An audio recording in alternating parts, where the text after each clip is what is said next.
The thing about making coffee for aliens is that they never quite grasp the concept of no, or impossible, or sir, that would literally violate the laws of thermodynamics. Try explaining to a six-armed Centaurian that you can't actually serve their latte at absolute zero, because that's not how matter works in this universe.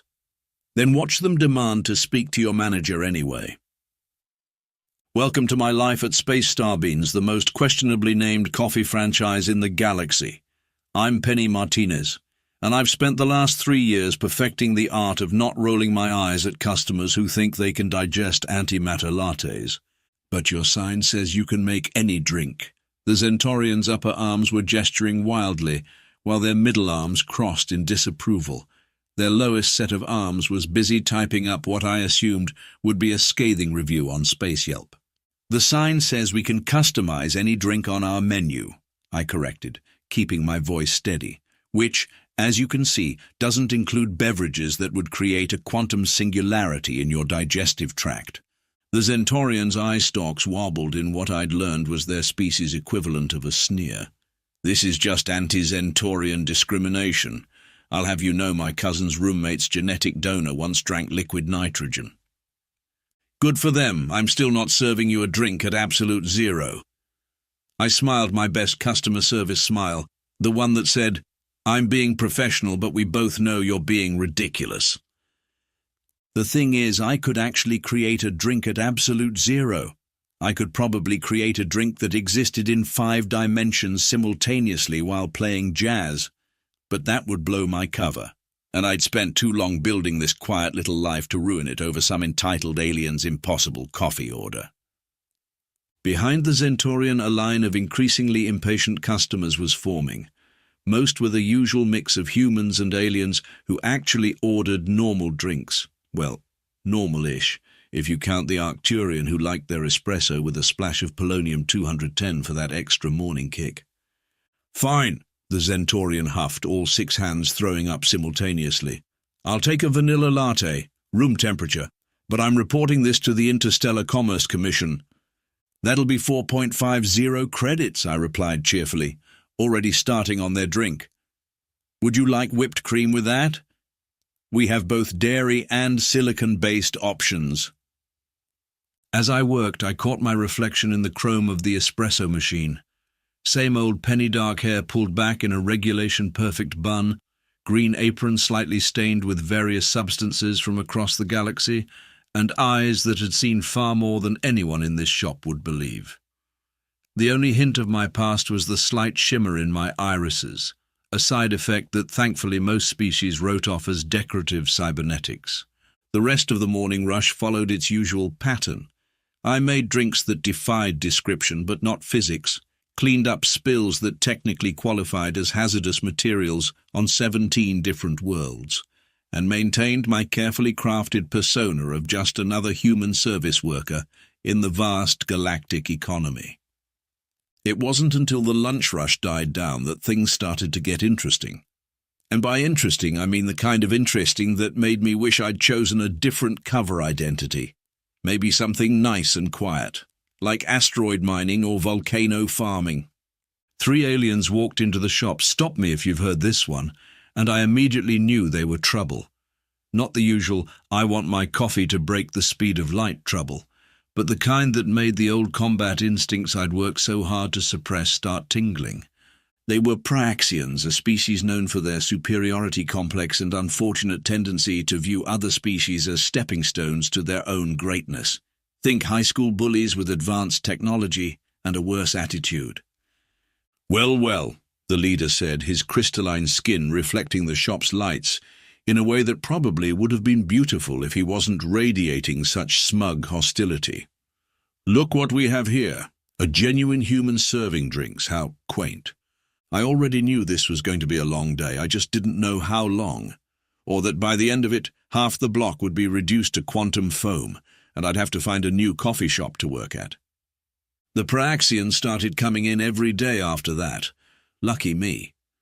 I'd find out later they were technically attending the nearby Galactic Cultural Exchange Academy, a fancy name for what was essentially Space Community College. Their leader, who introduced himself as Crix with the kind of sneer that suggested I should recognize the name, always ordered the same thing: a simple black coffee, which he would then proceed to complain about for exactly 17 minutes. "You humans don't even have the brain capacity to understand proper molecular alignment in your beverage preparation," he declared one morning, his crystalline fingers tapping against the counter in what I assumed was meant to be an intimidating rhythm. His two companions, Voss, who looked like someone had tried to sculpt a bodybuilder out of glass and given up halfway through, and Trell, who was shorter but somehow managed to loom anyway, nodded in sync. They'd perfected the art of being backup bullies, always positioned to block the exit, while Crix performed his daily routine of making everyone uncomfortable. "Fascinating theory," I replied, wiping down the counter. "Would you like a refill of this molecularly misaligned coffee, or are you just here to practice your supervillain monologue?" That earned me a laugh from a human customer sitting nearby, right up until Voss casually knocked over their laptop with one crystalline arm. "Oops," he said, not even bothering to fake sincerity. Clumsy me, human technology is so fragile, isn't it? I watched the customer hurriedly gather their damaged property and practically run out the door. This was becoming a pattern. Every human customer who showed even the slightest resistance to the Pryaxians' behavior found themselves on the receiving end of these accidents. The local security forces were useless. No evidence of deliberate harassment, they'd say, or just young Praxians being Praxians. The fact that the Academy's dean was a major donor to the security forces' retirement fund probably had nothing to do with it. "You know what I find interesting?" Crix continued, ignoring both the incident and my question.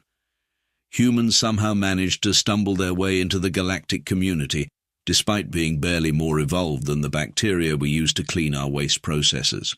It's almost inspiring in a pathetic sort of way. I'd heard worse, much worse, usually right before things got very exciting and very explosive. But I had a cover to maintain, so I just smiled and said, "That'll be 3.75 credits for the refill." "Put it on my tab," he said, knowing full well we didn't do tabs. "Oh, and clean up that coffee Voss spilled. Wouldn't want anyone to slip." I looked at the coffee now spreading across the floor, coffee I knew for a fact Voss hadn't spilled yet, but sure enough, as I watched, he accidentally knocked over his cup. They were getting bolder. It started with just harassing the human customers, then moved on to small property damage. Now they were playing with causality itself, using their species' limited temporal manipulation abilities to set up their bullying in advance. The old me would have found that fascinating. The old me would have already calculated 17 different ways to use their own temporal field against them, possibly involving that embarrassing incident with a quantum sheep that hadn't happened yet. But the old me was also the reason I needed a new identity in the first place. "You missed a spot," Trell pointed out helpfully, using his own temporal field to ensure that no matter how many times I mopped, there would always be one more spill to clean up. I focused on the mopping, pretending I didn't notice how they were manipulating time, pretending I couldn't see the quantum fluctuations their casual abuse of physics was causing, pretending I was just another human service worker who didn't understand why her mop kept finding new puddles to clean. The regulars had started avoiding the morning rush entirely. My tip jar, once overflowing with credits and the occasional piece of exotic matter, was now depressingly empty. Even the Zentorian with the impossible coffee orders had stopped coming in. "Much better," Crix declared, surveying the now empty shop. "Isn't it nice when everyone knows their place in the universe?" I kept mopping, silently reciting the cover story I'd built for myself. I was Penny Martinez. I made coffee. I had never broken the laws of physics in 17 different dimensions simultaneously. I had never made an entire Praxian battle fleet disappear into a pocket universe of infinite custard. I definitely hadn't earned the nickname the Physics Breaker during the Temporal War that technically hadn't happened yet. I was just a barista, and that's all I wanted to be. At least, that's what I kept telling myself. But as I watched Crix and his friends saunter out, already planning tomorrow's entertainment, I couldn't help but wonder how much longer I could keep pretending. The old me was getting restless. and she had some very creative ideas about what to do with a temporal field, 3 arrogant Praxians, and a quantum sheep. Maybe it was time to start planning a new cover identity, just in case. It's funny how the universe works sometimes. You spend 3 years carefully maintaining a cover identity, practicing how to smile politely at customers who think they can order a drink that exists in negative space, and generally trying to be as unmemorable as possible. Then one tiny human child with an ice cream cone changes everything. She couldn't have been more than 7, wearing light-up shoes and a t-shirt with a cartoon physicist giving a thumbs up next to the equation E = mc2, close enough for kindergarten physics. The ice cream was nearly as big as her head, one of those fancy anti-gravity cones from the parlor down the street that let you eat it from any angle. Of course, Crix and his crew picked that exact moment to make their daily appearance. "Well, isn't this precious?" Crix said, his crystalline face reflecting the child's light-up shoes in a kaleidoscope of condescension. "A little human learning about physics. That's like watching a goldfish try to understand quantum mechanics." The girl clutched her ice cream cone tighter, clearly picking up on the threat in his voice, even if she didn't understand the words. Her mother, sitting at a nearby table, started to stand up. "Leave her alone," I said quietly. "She's just a kid." Voss laughed, the sound like breaking glass. "We're just trying to help with her education, for instance." He raised one crystalline hand, and I saw the temporal field forming around the ice cream cone. "Let's teach her about entropy." Time reversed around the cone, the carefully maintained anti-gravity field collapsed, and 3 scoops of premium ice cream splattered across the floor in what, to the casual observer, would have looked like a simple drop. The girl's face crumpled, tears welling up in her eyes. Her mother rushed over, but Trell stepped between them, creating a localized time dilation that made her movements seem comically slow. "See?" Crix gestured at the scene with fake sympathy. "Everything tends toward disorder. That's basic thermodynamics. Someone with your limited cognitive capacity should appreciate such a simple lesson." I felt something snap inside me, not my patience that had snapped about 2 minutes after I first met these crystal-faced bullies. No, what snapped was my commitment to maintaining my cover identity. The old me, the one I'd been suppressing for 3 years, came surging back with enough ideas to rewrite the physics textbooks. Again. "Actually," I said, stepping out from behind the counter, "I think it's time for a different lesson." The air around me began to shimmer, reality rippling like the surface of a cosmic cup of coffee. The characteristic glow in my eyes, usually dismissed as cosmetic, intensified until it cast shadows on the walls. "What are you doing?" Crix demanded, his crystalline features showing confusion for the first time since I'd met him. "Creating a localized field of reversed entropy," I replied casually, watching as the scattered ice cream began to flow upward, reforming into perfect scoops atop a pristine cone. The anti-gravity field reasserted itself stronger than before, and the cone floated gently back into the astonished girl's hands. "That's impossible," Trell stammered, his temporal field flickering and dying as his concentration broke. "The energy requirements alone." "Impossible," I laughed, and it wasn't my careful barista laugh.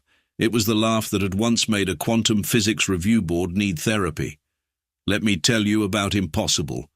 With a gesture I expanded the field. The coffee stains that had been ground into the floor for months began to lift away, particles reversing their quantum state until every surface gleamed.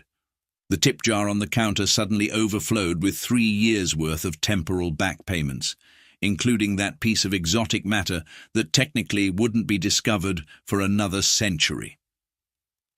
"You see," I continued, walking toward the increasingly nervous Praxians, "entropy is less of a law and more of a strongly worded suggestion, kind of like your species' supposed temporal superiority." Crix tried to activate his temporal field, probably planning to rewrite the last few minutes. I say tried because, instead of manipulating time, he managed to turn his left arm into a bouquet of quantum roses. They were quite pretty, actually, existing in a superposition of every possible color. What are you?" Voss backed away, tripping over a chair that hadn't been there a moment ago and wouldn't be there again until next Tuesday. The mother had reached her daughter now, holding her close as they watched the scene unfold. The girl had stopped crying and was giggling at the quantum roses, which had started singing show tunes in 5-dimensional harmony.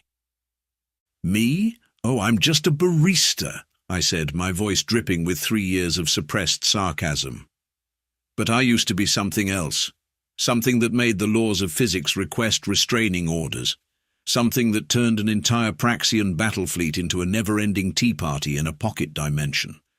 Recognition dawned in Crix's eyes, along with the kind of fear usually reserved for discovering you've been loudly insulting someone moments before realizing they're your new boss. You're the physics breaker," he whispered. I winked, causing a small cascade of probability waves that turned his right boot into a quantum sheep. "Got it in one. Now, about that tab you've been running up." The day was about to get very interesting, and this time I wasn't going to bother trying to find a new coffee shop afterward. The thing about being a legendary figure is that the stories tend to get exaggerated in the retelling. For instance, I didn't actually turn an entire Praxian battle fleet into a never-ending tea party. It was more of a brunch situation, and some of the ships really got into making quiche. But as I stood in my partially quantum redecorated coffee shop, watching Crix try to explain to his quantum sheep boot why it couldn't have a second helping of probability waves, I figured it was time to set the record straight. "The physics breaker is a myth," Crix declared, though his voice cracked on the last word. "A story made up by humans to make themselves feel less primitive." "Really?" I raised an eyebrow, causing a brief fluctuation in the local space-time continuum that turned all the chairs into theoretical mathematics. Don't worry, they were still functional as chairs, they just occasionally proved themselves. Would you like to hear what really happened at the Battle of Proxima's Edge? You know, the one that's still giving temporal physicists migraines? The customers who hadn't fled were watching with a mixture of terror and fascination. The little girl with the ice cream had pulled out a notebook and was taking surprisingly accurate notes about quantum mechanics. "It started, as these things often do, with someone telling me something was impossible," I began, absently fixing the chairs before they could derive themselves out of existence. "The Praxian fleet had Earth surrounded, using their temporal technology to exist at every possible attack angle simultaneously." Trell, who had been inching toward the door, froze. "The Schrödinger siege," he whispered. "But that's classified information." "Hard to classify something that technically hasn't happened yet," I pointed out. "Anyway, Earth's defenses were failing because, let's face it, you can't shoot at something that exists in a quantum superposition of everywhere and when. The admiral in charge of the fleet, your great-uncle, wasn't it, Crix, sent us an ultimatum. Surrender or be trapped in a time loop of our own destruction." Crix had stopped arguing with his sheep boot, his crystalline face paling to nearly transparent. "You're lying. My great-uncle disappeared during a routine patrol. Actually, he disappeared during what was supposed to be his moment of triumph. See, they didn't expect one slightly crazy quantum physicist, that's me, high to take their temporal superposition. And, well, let's say I got creative. The memories flooded back, standing in the Defense Command Center, surrounded by panicking officials as multiple versions of death rained down from above. The equations flowing through my mind faster than anyone could follow. The moment when I stopped trying to solve the problem and started breaking it instead. Did you know that if you take a quantum superposition and fold it through 11 dimensions while applying a reverse entropy field and singing Journey's greatest hits, you can turn an entire fleet into its own imaginary number? I grinned. The quiche thing was actually their idea. Turns out when you're existing as a mathematical impossibility, breakfast foods become very philosophically appealing. But Voss had managed to untangle himself from the probability chair he'd fallen into, though his left elbow was still occasionally proving the Riemann hypothesis. "But that would mean your entire species' temporal superiority got outmaneuvered by one human who decided the laws of physics were more like physics guidelines," I suggested helpfully. The same human who's been serving you coffee for the past 3 years while you complained about primitive earth science? The shop had gone quiet except for the quantum roses, which had moved on to performing an entire musical about the quantum revolution. They were actually pretty good, especially considering they existed in all possible keys simultaneously. They wrote papers about that battle, the little girl's mother suddenly spoke up, recognition dawning on her face. The temporal anomalies created that day revolutionized our understanding of quantum mechanics, but all the records said the physicist responsible disappeared right after. Retired, I corrected. Turns out after you break physics badly enough that reality has to file a formal complaint. A quiet job making coffee seems pretty appealing. Or it did, until some people decided to make it less quiet. I turned back to Crix and his friends, who were looking less like bullies and more like crystals caught in the headlights of an oncoming truth. So, here's the situation. You can either apologize to everyone you've harassed, pay your tab with interest calculated across multiple temporal dimensions, and find a new coffee shop, or, Crix squeaked, or I start getting creative again. Did you know your species' crystalline structure has some fascinating quantum properties?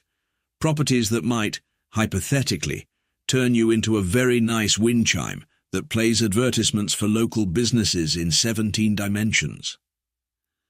The quantum roses had started taking bets on what would happen next. The quantum sheep was offering surprisingly good odds. Sometimes legends aren't as exaggerated as people think. Sometimes they're just waiting for the right moment to order a coffee and remind the universe why they became legends in the first place. Here's the thing about bullies, they tend to have two modes when confronted. Either they double down on their behavior, or they turn into something resembling a quantum jellyfish, theoretically possessing a spine, but you'd need specialized equipment to detect it. Crix and company went for option 3, they tried to run. This might have worked better if they hadn't each chosen a different direction, or if the door hadn't decided to spend a few moments contemplating its existence as a window. Or if I hadn't been feeling just a tiny bit petty after 3 years of biting my tongue. Going somewhere? I asked, casually inverting the local gravity field so that away became straight up. The 3 Praxians hung suspended near the ceiling, their crystalline forms catching the light like the world's most expensive wind chimes. We haven't even gotten to the customer service portion of our interaction. We'll pay the tab, Trell shouted, trying to swim through air that had temporarily forgotten it wasn't soup. Whatever you want. Oh, this isn't about money anymore. I smiled, causing several nearby atoms to spontaneously start a book club. This is about consequences. For instance, I pointed at Voss, who had been responsible for most of the accidental property damage. You seem fond of breaking things. Let's explore that concept. With a gesture, I transformed him into a living kaleidoscope of his own past actions. Every cup he'd knocked over, every laptop he'd damaged, every bit of casual destruction, all playing out across his crystalline surface in an endless loop. The effect was quite pretty, actually. He'd make a lovely disco ball at parties. "What did you do to him?" Crix demanded, still trying to maintain his authority, despite hanging upside down with his quantum sheep boot trying to eat his temporal field. Showed him his own reflection. Don't worry, it's temporary, probably. Now Trell. The shortest of the 3 bullies tried to activate his temporal manipulation powers. Instead, he started experiencing time at different rates across his body. His left arm was living through next Tuesday, while his right foot was still celebrating New Year's Eve 2023. You liked playing with time? I asked conversationally. Try experiencing all of it at once. Don't worry about the existential crisis. It's perfectly normal to question your place in the space-time continuum when your kidneys are temporally quantum entangled with your future breakfast. The little girl with the ice cream was now teaching advanced quantum mechanics to her mother, using her anti-gravity cone to demonstrate principles that wouldn't be discovered for another 50 years. I made a mental note to check if she'd grow up to be one of my professors. Temporal causality can be so awkward at parent-teacher conferences. And you, Crix? I turned to the leader, who was trying very hard to pretend this was all beneath his dignity, despite his right boot's continued attempts to graze on probability waves. "You know, I had something special planned for you. Something involving a pocket dimension, 3 quantum paradoxes, and a very philosophical teapot." He swallowed hard enough to create a small temporal hiccup. "Had? Well, I was going to turn you into a cautionary tale about the dangers of temporal manipulation and excessive arrogance, but..." I glanced at the growing crowd of customers who had started returning, phones out, recording everything. "I think public humiliation might be more effective." With a snap of my fingers, I restored normal gravity. The 3 Paraxians dropped to the floor in a heap of crystalline limbs and wounded pride. Voss was still showing highlight reels of his worst behavior, now projected onto every reflective surface in the shop. Trell had mostly synchronized with the present, except for his left eyebrow, which was taking a lovely vacation in the Renaissance. "Here's what's going to happen," I announced, loud enough for everyone's social media streams to pick up clearly. "You're going to apologize to everyone you've harassed. You're going to pay for everything you've damaged across all temporal variations. And you're going to do it while wearing these..." I reached into a fold of space-time and pulled out 3 aprons. They were perfect replicas of the standard Space Starbeams uniform, with one small addition. They constantly displayed holographic text that read, "I got schooled by the physics breaker," in 17 languages, including 3 that hadn't been invented yet. "You can't be serious," Crick started to protest, but stopped when his quantum sheep boot began humming the chorus to "Don't Stop Believin'" in a deeply threatening way. "Oh, and one more thing." I smiled my best customer service smile, the one that made quantum uncertainties resolve themselves out of sheer nervousness. "You're banned from every Space Starbeams in this dimension and several others. I have friends in parallel universes, you know." The local security forces chose that moment to finally show up, probably alerted by the sudden spike in social media activity and reality distortions. They took one look at me, then at the 3 thoroughly humbled Praxians, and decided that some situations were best handled through proper bureaucratic channels. "We'll need statements," the chief said, carefully not making eye contact with either me or the Quantum Roses, which had started a heartfelt performance of "Don't Stop Believin'" in solidarity with Crix's boot. "Of course," I agreed. "But first, would anyone like a coffee? I make an excellent temporal twist latte. It lets you taste all possible flavors simultaneously. Sometimes the best revenge isn't serving it cold, it's serving it with perfect barista flair and just a touch of quantum impossibility." Word travels fast in a connected galaxy, but it travels even faster when someone breaks several laws of physics in front of dozens of social media streams. By the next morning, my quiet life as an unremarkable barista was officially over. Again. The line at Space Starbeams stretched around the block. Everyone wanted to see the legendary physics breaker making coffee, though I noticed they were significantly more polite about their orders. Amazing how knowing your barista once turned a battle fleet into a brunch club can improve customer behavior. "Could I, possibly get a quantum latte?" a nervous Centaurian asked, all 6 arms fidgeting. "The one that exists in all possible states, but only if it's not too much trouble."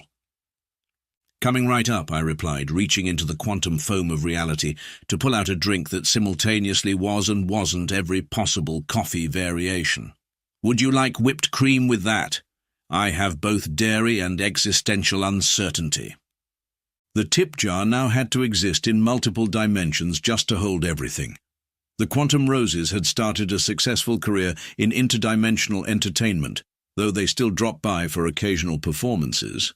Crix's quantum sheep boot had applied to graduate school, specializing in theoretical physics, with a minor in pastoral studies. The little girl with the ice cream, her name was Luna, became a regular, bringing her physics homework for me to check. I had to be careful not to correct things that hadn't been discovered yet, but it was nice having someone to discuss quantum mechanics with, even if she did occasionally prove theorems that made reality hiccup. "Miss Penny?" she asked one afternoon while I was teaching her quantum origami. The paper exists in all possible fold configurations until you observe it. Why did you really become a barista? I looked around the shop at the mix of humans and aliens all enjoying their impossible drinks, at the probability chairs that occasionally proved themselves but were always comfortable, at the sense of community that had built up around our little corner of bent reality. Because sometimes the biggest adventures happen in the smallest moments, I told her. And because someone needs to make sure the universe gets its coffee just right. The Praxians, they served their public apology sentence with as much dignity as one can muster while wearing holographic shame aprons. Last I heard, they'd transferred to a different academy on the other side of the galaxy, though I did get a message from Crix's quantum sheep boot saying they'd started a support group for temporarily displaced footwear. The local security forces now make regular stops at the shop, less for law enforcement and more for the monthly quantum physics book club we started. Turns out several of them had advanced degrees in theoretical mathematics. They just needed a safe space to discuss nonlinear temporal causality without feeling judged. As for me, I kept my job at Space Starbands. Turns out breaking physics is a lot like making the perfect cup of coffee. It's all about knowing which rules to follow, which to bend, and which to turn into quantum sheep when nobody's looking. Besides, where else can you get a latte that lets you taste your own future while discussing the finer points of multidimensional topology with a sentient bouquet of quantum roses? Just remember, tips are appreciated, temporal manipulation will not get you free drinks, and if you hear singing coming from the quantum foam, that's probably just the roses working on their next big show. Though I do wish they'd stop performing Don't Stop Believin'. Some quantum superpositions were never meant to be harmonized. Oh, and if you're ever in the neighborhood, stop by for a coffee. Just don't ask for anything at absolute zero. Some things are still impossible. Probably, maybe. Well, we'll see.